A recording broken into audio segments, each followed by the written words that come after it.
لیکن جی وہ جی جتنی چیزیں ہیں جو قرآن پاک کے اندر باندھ دی گئی، ہر نقطے، ہر حروف، ہر زیر زبر، ہر آیت، ہر سورہ، ہر پارہ، اور پورے قرآن کے ساتھ الگ الگ مخلوقیں بندھی ہوئی.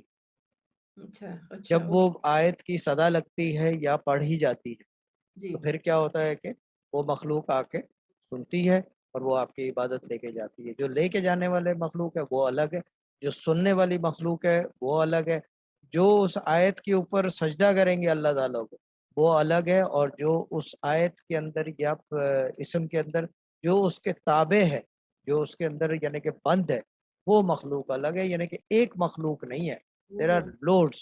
اور جنات وغیرہ تو یہ کیا کہتے ہیں اسے یعنی کہ بیبی گیم ہے. put it this way. ہاں، ہمارے گھر میں بیبی گیم کہلاتا ہے. میں بھی وہی سوچ رہی تھی کہ جنات کی تو